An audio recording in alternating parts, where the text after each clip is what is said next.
ಬೆಳ್ತಂಗಡಿಯಲ್ಲಿ ದೂರುದಾರನ ಹೇಳಿಕೆಗೆ ಸಂಬಂಧಪಟ್ಟ ಹಾಗೆ ದೂರುದಾರನ ಸ್ವ ಇಚ್ಛೆ ಹೇಳಿಕೆಯನ್ನು ದಾಖಲಿಸಿಕೊಂಡಿದೆ ಎಸ್ಐಟಿ. ದೂರುದಾರನಿಗೆ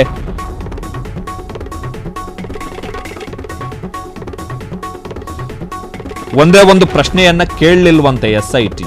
ಕೇಳದ ಹೆಂಗಿರ್ತಾರೆ ಎಸ್ಐಟಿ ಅವರು? ಪ್ರಶ್ನೆ ಕೇಳದ ಈ ವಿಚಾರಣೆ ಹೇಗೆ ಮಾಡಕ್ಕಾಗುತ್ತೆ? ದೂರುದಾರನ ಸಹಕಾರವಿಲ್ಲದೆ ತನಿಖೆ ಮುನ್ನಡೆಯಲ್ಲ ಎನ್ನುವಂತ ಅರಿವು ಎಸ್ಐಟಿಗೆ. ದೂರುದಾರ ಸಹಕಾರ ಕೊಡದೇ ಇದ್ರೆ ಎಸ್ಐಟಿಗೆ ದೂರುದಾರನ ಮೇಲೆ ಎಫ್ಐಆರ್ ಹಾಕ್ಬೇಕಷ್ಟೇ. ಸಿಂಪಲ್ ಅದು. ಕಾರಣ ಈ ಆತನನ್ನೇ ಯಾರು ಕರ್ಕ ಬಂದಿದ್ದಲ್ಲ, ಆತನಿಗೆ ಹೋಗಿ ಯಾರು ಹೇಳಿದ್ದಲ್ಲ. ಆತನ ದಕ್ಷಿಣ ಕನ್ನಡ SP ಮತ್ತು ಧರ್ಮಸ್ಥಳ ಠಾಣೆಯಲ್ಲಿ ಈ ದೂರುದಾರ ಕೊಟ್ಟಿರ್ತಕ್ಕಂತಹ ಸ್ಟೇಟ್ಮೆಂಟ್ ನಲ್ಲಿ ಆತ ಹೇಳಿರುವಂತದ್ದೇನು ಅಂತ ಹೇಳಿದ್ರೆ, ನನಗೆ ಪಾಪ ಪ್ರಾಯಶ್ಚಿತ್ತ ಆಗಿದೆ, ನನಗೆ ಕಾಡ್ತಾ ಇದೆ, ಹೀಗಾಗಿ ನಾನು ಸ್ವಯಂ ಪ್ರೇರಿತನಾಗಿ ಬಂದು ನಾನು ದೂರನ್ನ ದಾಖಲಿಸ್ತಾ ಇದ್ದೀನಿ, ಇದ್ರ ಮೇಲೆ FIR ಆಗಬೇಕು, ಇದ್ರ ಮೇಲೆ ತನಿಖೆ ಆಗಬೇಕು ಅಂತೇಳಿ. ಅದರ ಆಧಾರದ ಮೇಲೆ ಧರ್ಮಸ್ಥಳ ಠಾಣೆಯಲ್ಲಿ ಆತ ಕೊಟ್ಟಂತಹ ದೂರಿನ ಆಧಾರದ ಮೇಲೆ FIR ದಾಖಲಾಗಿದೆ. ಆ FIR ನ ಆಧಾರದಲ್ಲಿ ಈತನನ್ನ ಈಗ ಆ ಪ್ರಕರಣಗಳ ತನಿಖೆಗೆ SIT ರಚನೆ ಆಗಿರುವಂತದ್ದು. ಈಗ SIT ರಚನೆ ಆದ ಬಳಿಕ ದೂರುದಾರನ ಸಹಕಾರವಿಲ್ಲದೆ ತನಿಖೆ ನಡೆಸಕ್ಕಾಗಲ್ಲ ಅಂತೇಳಿ SIT ಅವರು ಭಾವಿಸಕ್ಕೂ ಆಗಲ್ಲ. ಒಂದು ವೇಳೆ ದೂರುದಾರ ಸಹಕಾರ ಕೊಡ್ಲಿಲ್ಲ ಅಂದ್ರೆ ಅದು ಆತನ ಕಡೆಯಿಂದ ಆಗಬಹುದಾದಂತ ಬಿಗ್ ಅಫೆನ್ಸ್ ಅದು. Because he was the part of the crime. ಆ ಕೃತ್ಯಗಳು ನಡೆದಂತಹ ಸಂದರ್ಭದಲ್ಲಿ ಹೆಣಗಳನ್ನ ಹೂಳುವುದರ ಮುಖಾಂತರ, ಡೀಸೆಲ್ ಮತ್ತು ಆಸಿಡ್ ಅನ್ನ ಹಾಕಿ ಹೆಣಗಳನ್ನ ಸುಡುವುದರ ಮುಖಾಂತರ ಈ ಒಂದು ಪಾರ್ಟ್ ಆಫ್ ದ ಕ್ರೈಮ್. ಎರಡನೆಯದ್ದು ಎವಿಡೆನ್ಸ್ ಅನ್ನ ಆತ ನಾಶ ಮಾಡಿದಾನೆ. ಹಂಗ್ ನೋಡಕ್ ಹೋದ್ರೆ sir Sharath sir phone line ಅವ್ರೆ. ಸೊ ನಮ್ ಜೊತೆಗೆ ಪ್ರತಿನಿಧಿ ಶರತ್ ಅವರಿದ್ದಾರೆ. ಶರತ್ ಅವರೇ, ಒಂದೇ ಒಂದು ಪ್ರಶ್ನೆಯನ್ನ ಕೇಳಲಿಲ್ವಾ SIT ಅವರು? ಒಂದು ಅಕ್ಷಯ್, ಏನಂದ್ರೆ ಇದು SIT ಈಗ ಒಂದು ಏನು ಭೀಮಾ ಏನಿದ್ದಾರೆ ಆ ದೂರುದಾರನ ಒಂದು ಕಾನ್ಫಿಡೆನ್ಸ್ ನ ವಿನ್ ಮಾಡಬೇಕು ಅನ್ನುವ ಒಂದೇ ಒಂದು ಕಾರಣಕ್ಕೆ ನಿಮ್ಮ ಮನಸ್ಸಲ್ಲಿ ಏನಿದೆ, ನಿಮ್ಮ ಮನಸ್ಸಲ್ಲಿರುವುದನ್ನೆಲ್ಲವನ್ನು ಕೂಡ ಹೇಳಿ, ಅದಾದ ನಂತರದಲ್ಲಿ ಮುಂದಿನ ತನಿಖೆಯನ್ನ ಮತ್ತೆ ಮುಂದಿನ ದಿನಗಳಲ್ಲಿ ಮತ್ತೆ ತಮ್ಮ ಡಿಟೇಲ್ ಆಗಿ ತಮ್ಮ ಹೇಳಿಕೆಗಳನ್ನ ಮತ್ತೆ ನಮಗಿರುವ ಸಂಶಯಗಳನ್ನ ನಾವು ಕೇಳ್ತೀವಿ ಅಂತ ಅವ್ರಿಗೆ ಕಂಪ್ಲೀಟ್ ಆಗಿ ಫ್ರೀ ಆಗಿ ಮಾತನಾಡೋದಕ್ಕೆ ಬಿಟ್ಟಿದ್ದಾರೆ. ಈ ಬಗ್ಗೆ SITಯ ಉನ್ನತ ಮೂಲಗಳು ಫ್ರೀಡಮ್ ಟಿವಿಗೆ ಖುದ್ದಾಗಿ ಮಾಹಿತಿ ತಿಳಿಸಿದೆ. ಅದರ ಜೊತೆಯಲ್ಲಿ ಅವರ ಕಾನ್ಫಿಡೆನ್ಸ್ ನ ವಿನ್ ಮಾಡೋದಕ್ಕೋಸ್ಕರವಾಗಿ ಕೆಲವೊಂದು ಏನು ಈ ಒಂದು ಪ್ರಕರಣದ ಹಿಂದಿರುವಂತಹ ಕೆಲ ಬೇರೆ ಬೇರೆ ಸೋರ್ಸ್ಗಳಿದಾವೆ, ಮತ್ತೆ ಸಾಕ್ಷಿದಾರರು ಕೂಡ ಇದ್ದಾರೆ. ಈ ಒಂದು ಪ್ರಕರಣದಲ್ಲಿ ಅವರು ಭೀಮನಿಗೆ ಕ್ಲೋಸ್ ಇರುವಂತಹ ವ್ಯಕ್ತಿಗಳಿಂದ ಕೂಡ ಭೀಮನ ಹತ್ರ ಮಾತನಾಡಿಸಿ ಒಂದು ನಮ್ಮನ್ನ SITಯನ್ನ ನಂಬಲಿಕ್ಕೆ ಹೇಳಿ, SITಗೆ ಅವರ ಒಂದು ಸಂಪೂರ್ಣವಾದ ಬೆಂಬಲ ಬೇಕು. ಆ ಸಂಪೂರ್ಣವಾದ ಬೆಂಬಲ ಸಿಗದಿದ್ದರೆ ಅವರು ಅರ್ಧಂಬರ್ಧ ಹೇಳಿಕೆಯನ್ನ ನೀಡಿದ್ರೆ, ಅರ್ಧಂಬರ್ಧ ಸತ್ಯವನ್ನ ಹೇಳಿದ್ರೆ ಯಾವುದೇ ರೀತಿಯಾಗಿ ಕೂಡ ಒಂದು ಕೇಸ್ನ ಪ್ರೋಗ್ರೆಸ್ ಅನ್ನ ಕಂಡುಕೊಳ್ಳೋದಕ್ಕೆ ಸಾಧ್ಯ ಇಲ್ಲ. ಈ ಕಾರಣದಿಂದಾಗಿ ಕೇವಲ ಒಂದು ಪ್ರಶ್ನೆಯನ್ನ ಕೇಳಿ ನಿಮ್ಮ ಮನಸ್ಸಲ್ಲಿರೋದನ್ನ ಹೇಳ್ಕೊಳ್ಳಿ ಅಂತ ಕೇಳಿದೀವಿ ಅಂತ ನಮಗೆ SIT ಮೂಲಗಳು ಹೇಳಿದ್ದಾವೆ. ಅದರ ಜೊತೆಯಲ್ಲಿ ಈಗ 1 ಗಂಟೆಗೆ ಡಾಕ್ಟರ್ ಪ್ರಣಬ್ ಮಹಾಂತಿ ಅವರು SIT ಕಚೇರಿಗೆ ತಲುಪಲಿದ್ದಾರೆ. ಜೊತೆಗೆ ಅವರು ಕೂಡ ಇವತ್ತು ಭೀಮನನ್ನ ಮಾತನಾಡಿಸಲಿದ್ದಾರೆ. ಮೂಲಗಳ ಪ್ರಕಾರ ಅವರು ಕೂಡ ಇವತ್ತು ಯಾವುದೇ ರೀತಿಯಾದಂತಹ ಇಂಟ್ರಾಗೇಷನ್ ಆಗ್ಲಿ ಕ್ವಶನ್ ಗಳನ್ನಾಗ್ಲಿ ಕೇಳೋದಿಲ್ಲ. ಕೇವಲ ಹೇಗಿದ್ದೀರಾ, ಈ ಒಂದು ಪ್ರಕರಣದ ಸಂಬಂಧ ನಿಮ್ಮ ಒಂದು ಬೆಂಬಲ ನಮಗೆ ಬೇಕು, ನೀವು ಈ ರೀತಿಯಾದಂತಹ ಆರೋಪಗಳನ್ನ ಮಾಡ್ತಾ ಇದ್ದೀರಾ, ಇದು ತುಂಬಾ ಗಂಭೀರ ಸ್ವರೂಪವಾದದ್ದು. ಸೊ ಹೀಗಿರುವಾಗ ನಿಮ್ಮ ಹೇಳಿಕೆಯ ಮೇಲೆ ಇಡೀ ಒಂದು ಪ್ರಕರಣ ನಿಂತಿರುತ್ತೆ. ಜೊತೆಗೆ ನೀವು ಶವಗಳನ್ನ ಹೂತಿಟ್ಟಿರುವ ಜಾಗಗಳನ್ನ ಸರಿಯಾಗಿ ತೋರಿಸಿ ಆ ಶವಗಳ ಮೇಲೆ ಬಂದರೆ ಮಾತ್ರ ಈ ಒಂದು ಪ್ರಕರಣವನ್ನ ತನಿಖೆಯನ್ನು ಮುಂದುವರಿಸೋದಕ್ಕೆ ಸಾಧ್ಯ. ನೀವು ಹೇಳಿದಂತೆ 1 ವಾರ 10 ದಿನಗಳ ಕಾಲದಲ್ಲೂ ಒಂದೇ ಒಂದು ಬಾಡಿಯನ್ನು ತೆಗೆಯೋದಕ್ಕೆ ಎಕ್ಸ್ಯೂಮ್ ಮಾಡೋದಕ್ಕೆ ಸಾಧ್ಯ ಆಗದೇ ಇದ್ರೆ ಪ್ರಕರಣವನ್ನ ಏನು ಮಾಡೋದಕ್ಕೆ ಸಾಧ್ಯ ಇಲ್ಲ. ಈ ರೀತಿಯಾದಂತಹ ಒಂದು ಪ್ರಶ್ನೆಗಳನ್ನ ಇವತ್ತು ಅಂದ್ರೆ ಕೇವಲ ಒಂದು ಇಂಟ್ರೊಡಕ್ಷನ್ ರೀತಿಯ ಒಂದು ಮಾತುಗಳನ್ನ SIT ಮುಖ್ಯಸ್ಥರು ಕೂಡ ಆಡಲಿದ್ದಾರೆ ಅನ್ನುವಂತಹ ಮಾಹಿತಿಗಳು ಕೂಡ ಲಭ್ಯ ಆಗಿದೆ.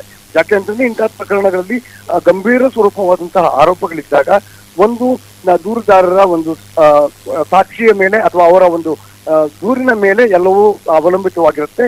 ಜೊತೆಗೆ ಅವರು ಮಾಡಿರುವಂತಹ ಆರೋಪಗಳಲ್ಲಿ ಕೆಲವೊಂದು ಅಂದ್ರೆ 100 ಹೆಣಗಳು ಅಂತ ಹೇಳುವಾಗ ಅದರಲ್ಲಿ ಅನಾಥ ಶವಗಳು ಕೂಡ ಇರಬಹುದು, ಅದರಲ್ಲಿ ನ್ಯಾಚುರಲ್ ಡೆತ್ ಕೂಡ ಇರಬಹುದು. ಬಹಳ ಹಿಂದಿನ ದಿನಗಳಿಂದ ಮತ್ತೆ ಇವತ್ತಿಗೂ ಕೂಡ ಎಲ್ಲಾ ಪ್ರಕರಣಗಳು, ಎಲ್ಲಾ ನ್ಯಾಚುರಲ್ ಡೆತ್ಗಳು ಅಥವಾ ಅನ್ಯಾಚುರಲ್ ಡೆತ್ಗಳಲ್ಲಿ ಪೋಸ್ಟ್ ಮಾರ್ಟಮ್ ಅನ್ನ ಮಾಡೋದಿಲ್ಲ.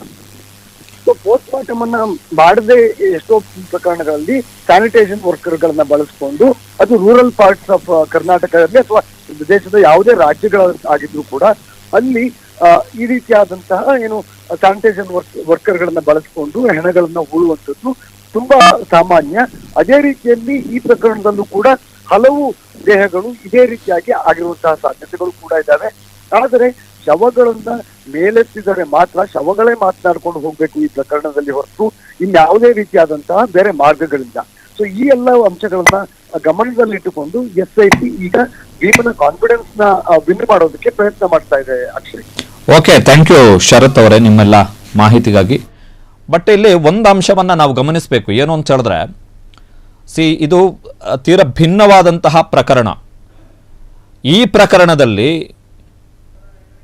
ಆ ಕೃತ್ಯದಲ್ಲಿ ಭಾಗಿ ಅಂದರೆ ಶವಗಳನ್ನು ಹೂತ ಮತ್ತು ಶವಗಳನ್ನು ಸುಟ್ಟಂತಹ ವ್ಯಕ್ತಿ, ಸ್ವಚ್ಛತಾ ಕಾರ್ಮಿಕ ಏನಿದ್ದಾನೆ, is the part of the crime. ಜೊತೆಗೆ ಎವಿಡೆನ್ಸ್ ನಾಶ, ಆತನೇ ಬಂದು ತಪ್ಪೊಪ್ಪಿಗೆಯ ಹೇಳಿಕೆಯನ್ನ ಕೊಟ್ಟು ಆ ತಪ್ಪೊಪ್ಪಿಗೆಯ ಹೇಳಿಕೆಯ ಮೇಲೆ FIR ದಾಖಲಾಗಿರುವಂಥದ್ದು.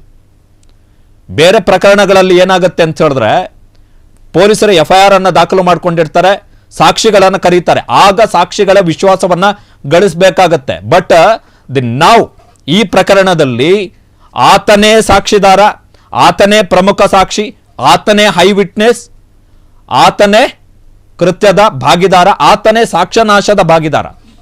So in case SIT, ನನ್ನ ಪ್ರಕಾರ SIT ಅವರು ಗೋಗರಿಯುವಂತ ಯಾವ ಅವಶ್ಯಕತೆನೂ ಇಲ್ಲ ಈತನ ಜೊತೆಗೆ, ಯಾವ ಅವಶ್ಯಕತೆನೂ ಇಲ್ಲ. ಬಿಕಾಸ್ ಇದು ಕನ್ಫೆಸ್ಡ್ ಸ್ಟೇಟ್ಮೆಂಟ್, ಇದು ತಪ್ಪೊಪ್ಪಿಗೆಯ ಹೇಳಿಕೆ. ಆತ ಆಲ್ರೆಡಿ BNSS ನ ಸೆಕ್ಷನ್ 183 ಅಡಿಯಲ್ಲಿ ನ್ಯಾಯಾಧೀಶರ ಮುಂದೆ ಸ್ಟೇಟ್ಮೆಂಟ್ ಅನ್ನು ಕೊಟ್ಟಿದ್ದಾನೆ. ದಕ್ಷಿಣ ಕನ್ನಡ SP ಅವರಿಗೆ ದೂರನ್ನ ಕೊಟ್ಟಿದ್ದಾರೆ ತನ್ನ ವಕೀಲರ ಮುಖಾಂತರ. ಪೊಲೀಸ್ ಠಾಣೆಗೆ ಕೊಟ್ಟಿರುವಂತಹ, ಅದರಲ್ಲೂ ಕೂಡ ತಪ್ಪೊಪ್ಪಿಗೆಯ ಸ್ಟೇಟ್ಮೆಂಟ್ ಅಂತಾನೆ ಇರುವಂಥದ್ದು. ಪ್ರಾಯಶ್ಚಿತ್ತದಿಂದ ಈ ಮಾಹಿತಿಗಳನ್ನು ನಾನೀಗ ಕೊಡ್ತಾ ಇದ್ದೀನಿ ಅಂತ ಹೇಳಿ. ಸೊ ಕನ್ವಿನ್ಸ್ ಮಾಡಿ, ಪುಸಲಾಯಿಸಿ, ನಿನಗೆ ಭಯ ನೋ, ಈ ಮೇಡಿಸ್ ಆತ ತಾನೇ ನಿರ್ಧಾರವನ್ನು ತೆಗೆದುಕೊಂಡು ಬಂದು ಸ್ಟೇಟ್ಮೆಂಟ್ ಅನ್ನು ಕೊಟ್ಟಿರುವಂಥದ್ದು. ಈಗ ಬೇರೆ ಸಾಕ್ಷಿಗಳಾದರೆ ಪೊಲೀಸರು ಕರ್ಕ ಬರಬೇಕು, ಅವರ ವಿಶ್ವಾಸ ಗಳಿಸಬೇಕು, ಅವರನ್ನು ಸಮಾಧಾನ ಮಾಡಬೇಕು, ಧೈರ್ಯ ಹೇಳಬೇಕು. ನೋ, ಈ ಪ್ರಕರಣದಲ್ಲಿ ಆತ ಸ್ವಯಂ ತಾನೇ ಬಂದು ಕೊಟ್ಟಿರೋದ್ರಿಂದಾಗಿ ತಾನು ಮಾಡಿರ್ತಕ್ಕಂಥ ಆರೋಪಗಳು ಮತ್ತು ತಾನು ಕೊಟ್ಟಿರುವಂತಹ ಸ್ಟೇಟ್ಮೆಂಟ್ಗಳಿಗೆ ಪೂರಕವಾದಂತಹ ಸಾಕ್ಷ್ಯಗಳನ್ನು ಕೊಡುವಂತಹ ಜವಾಬ್ದಾರಿ ಆತನ ಮೇಲೂ ಕೂಡ ಇರುತ್ತೆ. ಅದರ್ವೈಸ್ ಈ ಕೇಸ್ ಬಿದ್ದೋಗುತ್ತೆ. ಸುಲಭ ಅಲ್ಲ ಈ ಕೇಸನ್ನು ಕ್ರ್ಯಾಕ್ ಮಾಡುವಂಥದ್ದು. 11 ವರ್ಷಗಳ ಬಳಿಕ ಬಂದು ದೂರನ್ನು ಕೊಟ್ಟಿದ್ದಾನೆ ಅವನು. ಹೂತಿಟ್ಟಂತಹ ಶವಗಳು, ಆಸಿಡ್ನಿಂದ ಸುಟ್ಟಂತಹ ಶವಗಳು, ಡೀಸೆಲ್ನಿಂದ ಸುಟ್ಟಿರುವಂತಹ ಶವಗಳನ್ನು ಈಗ ಅದನ್ನು ಕ್ರ್ಯಾಕ್ ಮಾಡುವಂಥದ್ದು. ಆತ ಸಹಕಾರ ಕೊಡಲಿಲ್ಲ ಅಂದರೆ ಕೇಸ್ ಆಟೋಮೆಟಿಕಲಿ ಬಿದ್ದೋಗುತ್ತೆ. ಇನ್ ಕೇಸ್ ಬಿದ್ದೋದ್ರೆ ಆತನ ಮೇಲೂ ಕ್ರಮಗಳನ್ನು ಕೈಗೊಳ್ಳಬೇಕಾಗತ್ತೆ. ಬಿಕಾಸ್ ಸೆನ್ಸೇಷನ್ ಕ್ರಿಯೇಟ್ ಮಾಡಿದೆ ಕೇಸು. ಸೊ ನಮ್ಮ ಪ್ರತಿನಿಧಿ ಕೊಟ್ಟಿರ್ತಕ್ಕಂಥ ಮಾಹಿತಿಗಳ ಪ್ರಕಾರ SIT ಅವರು ಆತನ ಮನವೊಲಿಕೆ, ಆತನ ವಿಶ್ವಾಸವನ್ನು ಗಳಿಸಲಿಕ್ಕೆ ಪ್ರಯತ್ನವನ್ನು ಪಡ್ತಾ ಇದ್ದಾರೆ. ಸೊ ಪ್ರಣಬ್ ಮೊಹಂತಿ ಅವರು ಇವತ್ತು ಮಂಗಳೂರಿಗೆ ಭೇಟಿಯನ್ನು ಕೊಡ್ತಾರೆ. SITಯ ಮುಖ್ಯಸ್ಥರು ನಿನ್ನೆ ದಾಖಲಿಸಿಕೊಂಡಂಥ ಹೇಳಿಕೆಗಳು ಸುಮಾರು 8 ಗಂಟೆಗಳವರೆಗೆ ಆತನ ಹೇಳಿಕೆಯನ್ನು ದಾಖಲಿಸಿಕೊಳ್ಳಲಾಗಿದೆ. ಹೇಳಿಕೆಗಳಲ್ಲಿ ಬದಲಾವಣೆ ಇರುವಂತಹ ಸಾಧ್ಯತೆಗಳು ಕಮ್ಮಿ. ಕಾರಣ ಏನು ಅಂತ ಹೇಳಿದ್ರೆ 183 BNSS ಕಲಂ 183 ಅಡಿಯಲ್ಲಿ ಬೆಳ್ತಂಗಡಿಯ ನ್ಯಾಯಾಧೀಶರ ಮುಂದೆಯೇ ಆತ ಸ್ಟೇಟ್ಮೆಂಟ್ ಅನ್ನು ಕೊಟ್ಟಾಗಿದೆ. ಕ್ಷಣ ಕ್ಷಣದ ಸುದ್ದಿಗಳಿಗಾಗಿ ಫ್ರೀಡಂ ಟಿವಿ ಸಬ್ಸ್ಕ್ರೈಬ್ ಮಾಡಿ, ಲೈಕ್ ಮಾಡಿ ಹಾಗೂ ಫಾಲೋ ಮಾಡಿ. ಹೊಸ ಸುದ್ದಿಗಳ ನೋಟಿಫಿಕೇಶನ್ಗಾಗಿ ಬೆಲ್ ಐಕಾನ್ ಮೇಲೆ ಕ್ಲಿಕ್ ಮಾಡಿ.